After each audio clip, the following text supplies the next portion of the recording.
Saudara-saudari, marilah kita mendengarkan renungan dengan judul Tuhan Yesus berdoa untuk kita, yang berdasarkan pada Injil Yohanes bab 17 ayat 20 dan 21a. Yesus berkata, "Dan bukan untuk mereka ini saja aku berdoa, tetapi juga untuk orang-orang yang percaya kepadaku oleh pemberitaan mereka, supaya mereka semua menjadi satu. Dalam nama Bapa dan Putra dan Roh Kudus. Amin." Saudara-saudari terkasih dalam nama Tuhan Yesus Kristus. Suatu hari aku bertemu dengan seseorang yang meminta kepadaku untuk mendoakan dia dan anaknya. Saya menyanggupinya, dan sampai hari ini saya masih berdoa untuk maksud terkabulnya doanya. Mengapa aku melakukan itu? Karena doa itu tidak butuh biaya, tetapi hanya butuh cinta karena peduli pada nasib dan masa depan seseorang yang percaya bahwa kita bisa menyambungkan keinginan hatinya kepada Tuhan. Tetapi aku tetap saja mengingatkan agar orang itu percaya akan doanya pasti dikabulkan, sebab Tuhan sendiri berfirman, "Mintalah, maka akan diberikan kepadamu." Hari ini Tuhan Yesus menyatakan kasih-Nya kepada para murid-Nya dengan mendoakan mereka. Tidak hanya itu, Tuhan Yesus juga berdoa untuk aku dan saudara yang kini telah percaya dan menerima Yesus sebagai Tuhan dan Juru Selamat kita berkat pewartaan para rasul-Nya dan diteruskan serta diwariskan oleh gereja yang satu dan kudus. Jadi menjadi jelas bahwa Tuhan Yesus itu tidak hanya mendoakan mereka yang sudah mengikuti Dia, tetapi untuk mereka yang kemudian hari percaya oleh pemberitaan para murid-Nya.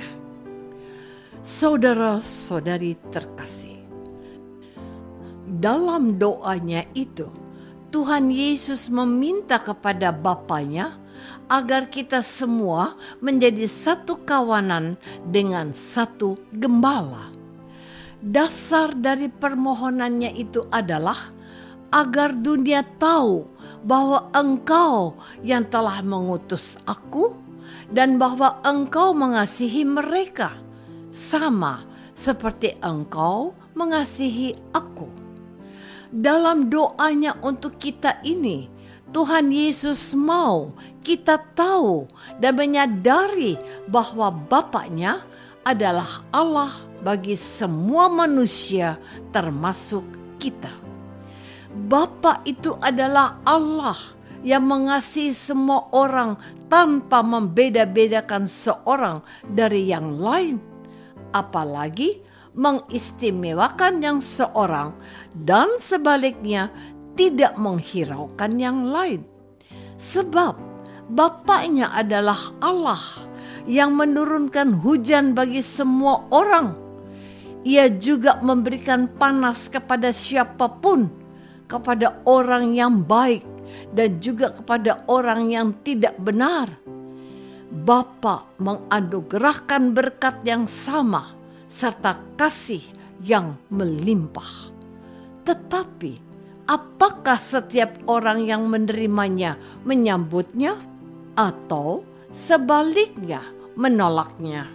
Saudara-saudari terkasih, dalam doanya Tuhan Yesus juga menghendaki agar kita yang didoakannya ini bisa mengenal Allah sebagai Bapa yang baik.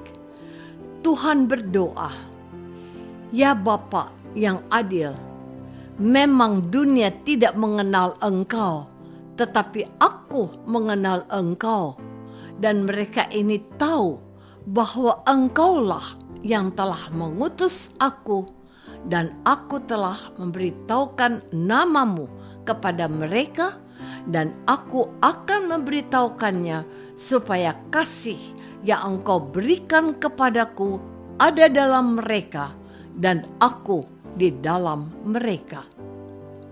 Dalam doanya itu, Tuhan Yesus sangat merindukan agar semua orang, yaitu kita, untuk menyadari bahwa Allah Bapa itu sangat mengasihi kita. Allah Bapa itu mengasihi kita dalam diri Tuhan Yesus sendiri. Ia menghendaki agar kita bersatu dengan Dia dan menghasilkan banyak buah. Persekutuan dan kebersamaan dengan Tuhan Yesus menjadi sebuah panggilan dan sebuah keharusan. Sebab tanpa itu kita tidak akan memperoleh kehidupan kekal.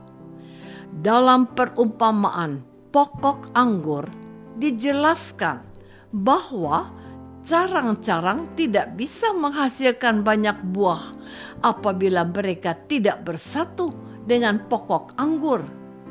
Hanya dalam kebersamaan dengan Yesus kita akan menghasilkan buah-buah kehidupan. Kita dimampukan untuk melakukan karya-karya kebaikan. Santo Paulus berkata bahwa dengan perbuatan baik itu akan melihat kasih-Mu dan akan memuliakan Bapa-Mu yang di surga, sebab Bapa itulah sumber kasih dan kebaikan yang sejati. Saudara-saudari terkasih, Tuhan Yesus mendoakan kita bukan hanya untuk para murid dan orang-orang yang mengikuti Dia saja.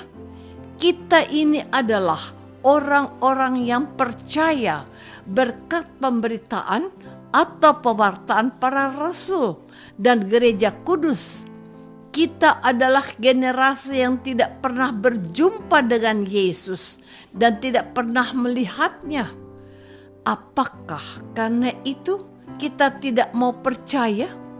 Apakah kita akan menuntut kepada Tuhan untuk menampakkan dirinya kepada kita supaya kita percaya?